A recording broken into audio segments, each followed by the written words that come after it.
రేవంత్ పాలనలో అన్నదాతల పరిస్థితి ఆగమ్య గోచరంగా మారింది.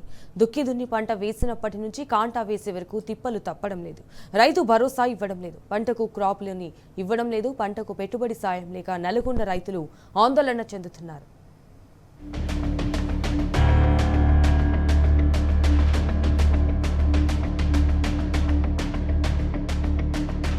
అన్నదాతలపై రేవంత్ సర్కార్ లేని ప్రేమను చూపిస్తోంది. రైతును మహారాజు చేస్తా కంటికి రెప్పలా కాపాడుకుంటామని బిళ్లపిస్తోంది. వాస్తవ పరిస్థితి మాత్రం అందుకు విరుద్ధంగా ఉంది. రైతులకు ఇవ్వాల్సిన ఏ పథకమూ అమలు చేయడం లేదు. చివరకు క్రాప్ లోన్ కూడా ఎగనామం పెడుతోంది. ప్రభుత్వ అసమర్థత, బ్యాంకర్ల వేధింపులతో నల్గొండ జిల్లాలో రైతుల పరిస్థితి వర్ణనాతీతంగా ఉంది.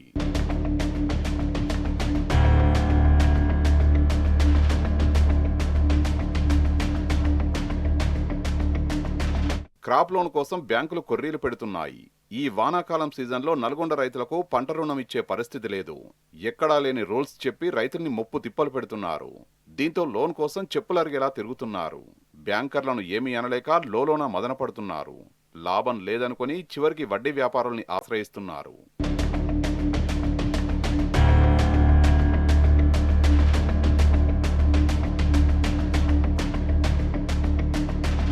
నల్గొండ జిల్లాలో 5 లక్షల మంది రైతులున్నారు. ప్రతి సీజన్లో ఎలాంటి తనఖా లేకుండా 1,50,000 వరకు పంట రుణాలను ఇవ్వాలని కేంద్ర ప్రభుత్వం మార్గదర్శకాలు జారీ చేసింది. ఇందుకు సంబంధించి DCCB bank, PSES bank, commercial బ్యాంకుల్ని సమావేశపరిచి వార్షిక రుణ ప్రణాళిక తయారు చేసి యాక్షన్ ప్లాన్ను ప్రతి సీజన్లో వ్యవసాయ అధికారులు ఇచ్చారు. దాని ఆధారంగా ఆయా బ్యాంకులు రైతులకు పంట రుణాలను ఇవ్వాల్సి ఉంటుంది. జిల్లాలో ప్రతి సీజన్లో 360 కోట్ల రూపాయల మేర రుణాలను ఇవ్వాలని లీడ్ బ్యాంకు అధికారులు, వ్యవసాయ అధికారులు బ్యాంకులకు మార్గదర్శకాలు జారీ చేశారు. యాసంగిలో రైతులకు 110 కోట్ల రూపాయల రుణాలు ఇవ్వలేదు. వానాకాలం సీజన్కు సంబంధించి 410 కోట్లు ఇవ్వాలని పంట రుణ ప్రణాళిక తయారు చేశారు. క్షేత్రస్థాయిలో బ్యాంకర్లు రైతులకు రుణాలు ఇచ్చేందుకు ఇంట్రెస్ట్ చూపించడం లేదు. కేవలం 30% మంది రైతులకు మాత్రమే రుణాలు ఇస్తూ మిగతా వారికి మొండి చేయి చూపిస్తున్నారు. మాకు ఎప్పుడైనా లోన్ ఇస్తేనే పంట పండించగలుగుతాం, లేకపోతే ఇక పోయినట్టు. ఇక మా పంట ఏం పంట పండుతుంది, మేము ఏం చేయాలి, ఆడ తీసుకురావాలి.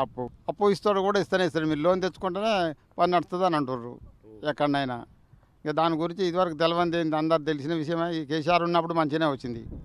ఇప్పుడు వచ్చిన కాడ నుంచి వీళ్ళు ఇస్తారో వాళ్ళు ఇస్తారో, వీని కాడుకురుకు వాని కాడుకురుకు బస్తాల గురించి అంటారు. ఇక్కడ నుంచి అక్కడ తిరిగి మన ఇబ్బంది పెడతారు. ఆ యాప్ తీసేస్తేనే వేరేది ఏమన్నా ఉంటే మళ్ళీ దాన్ని బట్టి ఏం చెప్తారో మన గవర్నమెంట్ తీసుకోవాల్సి వస్తుంది. ఇక అప్పు గురించి ఏమన్నా లోన్ తీసుకోవాలి ఏ బ్యాంకులనైనా. ఇక రైతు బంధు పడతలేదు. రైతు బంధు ఒక ఎకరానికి ఏమి వేసారు, ఇంకా మళ్ళీ తర్వాత లేనే లేదు. మొత్తమే ఆపేసారు. పైసలు లేవు, పెట్టుబడుకుంటే ఇంకెందుకు, పెట్టుబడి లేకనే ఇవన్నీ బాధలు. బ్యాంకు లోన్ ఇస్తేనే నడుస్తుంది, బ్యాంకు లోన్ కూడా ఇస్తలేరు. అదేమన్నా బయట రైతు బంధు పడ్డప్పుడు రాపోరు అంటారు. అది ఎప్పుడు పడాలి, ఎప్పుడు పోవాలి, ఎప్పుడు చేసుకోవాలి పంట. 1,50,000 వరకు తనఖా అవసరం లేదని ఆర్బీఐ చెబుతోన్నా బ్యాంకర్లు ఏమాత్రం పట్టించుకోవడం లేదు.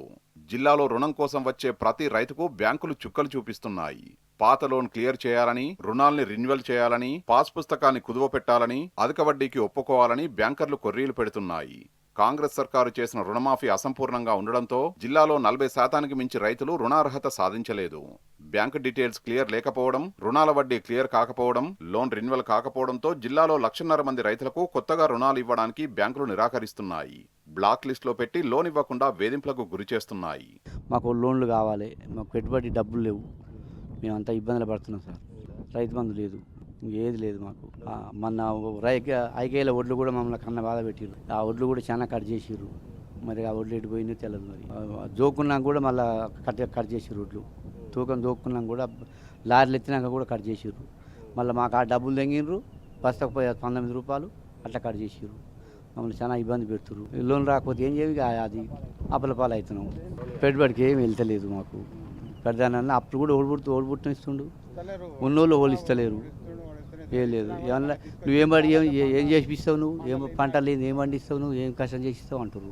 అప్పుడు కేసీఆర్ అన్నప్పుడు మాకు రైతు బంధు పడ్డది, మంచిగా నడిపిండు, పంటలు మంచిగా ఒడ్లు తీసుకుండు, అప్పుడే సౌకర్యం మంచిగా ఉంది. ఇప్పుడు అంతా ఆ మొత్తుకోలే ఉంది. ఆ ఊరి ఎత్తే మొత్తం దొరుకుతాం. మన ఊరే దొరకక ఒక లేనే లేదు. ఆ యాభలో 2 బస్తాలు ఇస్తే ఆ 2 బస్తాలు ఏడు మొదలైతే లేదు.